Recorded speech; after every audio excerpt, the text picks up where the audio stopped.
Team ಇಂಡಿಯಾದ ಮಾಜಿ ನಾಯಕ ದಾದಾ ಸೌರವ್ ಗಂಗೂಲಿ ಈಗ ಕ್ರಿಕೆಟ್ ಮೈದಾನದಿಂದ ಕಿರುತೆರೆಯ ಅತಿದೊಡ್ಡ ರಿಯಾಲಿಟಿ ಶೋ ಬಿಗ್ ಬಾಸ್ ಅಖಾಡಕ್ಕೆ ಇಳಿತಿದ್ದಾರೆ.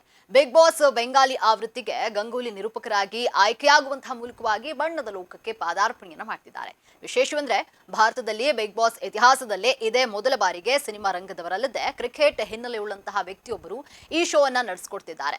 ಸಲ್ಮಾನ್ ಖಾನ್, ಕಿಚ್ಚ ಸುದೀಪ್ ಮತ್ತು ಕಮಲ್ ಹಾಸನ್ ರಂತಹ ದಿಗ್ಗಜ ನಟರು ಬಿಗ್ ಬಾಸ್ ಹೋಸ್ಟ್ ಆಗಿ ಗುರುತಿಸಿಕೊಂಡಿರುವ ಪಟ್ಟಿಗೆ ಈಗ ಗಂಗೂಲಿ ಸೇರ್ಪಡೆಯಾಗಿದ್ದಾರೆ. ಬಿಗ್ ಬಾಸ್ ಮನೆಯಲ್ಲಿ ವಿವಿಧ ಮನಸ್ಥಿತಿಯ ಸ್ಪರ್ಧಿಗಳು ನಿಭಾಯಿಸೋದು ದೊಡ್ಡ ಸವಾಲಾಗಿದೆ. ಸೌರವ್ ಗಂಗೂಲಿ ರವರು ಹೊರನೋಟಕ್ಕೆ ಶಾಂತವಾಗಿ ಕಂಡ್ರು ಕೂಡ ಮೈದಾನದಲ್ಲಿ ಅವರು ತೋರ್ತಾ ಇದ್ದ ಅಗ್ರೆಸಿವ್ ನಾಯಕತ್ವ ಮತ್ತು ನಿರ್ಧಾರಗಳು ಎಲ್ಲರಿಗೂ ತಿಳಿದಿದೆ. ಇದೇ ಕಾರಣಕ್ಕೆ ಅವರು ಬಿಗ್ ಬಾಸ್ ನಡೆಸಿಕೊಡಲು ಅತ್ಯಂತ ಸೂಕ್ತ ವ್ಯಕ್ತಿ ಎಂದು ಅಭಿಮಾನಿಗಳು ಅಭಿಪ್ರಾಯ ಪಡ್ತಿದ್ದಾರೆ. ಈ ಹಿಂದೆಯೂ ಕೂಡ ಬೆಂಗಾಲಿಯಲ್ಲೇ ಬಿಗ್ ಬಾಸ್ 2 ಸೀಸನ್ಗಳು ನಡೆದಿದ್ವು. 2013ರಲ್ಲಿ ಮಿಥುನ್ ಚಕ್ರವರ್ತಿ ಮತ್ತು 2016ರಲ್ಲಿ ನಟ ಅಜಿತ್ ನಿರೂಪಣೆಯನ್ನ ಮಾಡಿದ್ರು.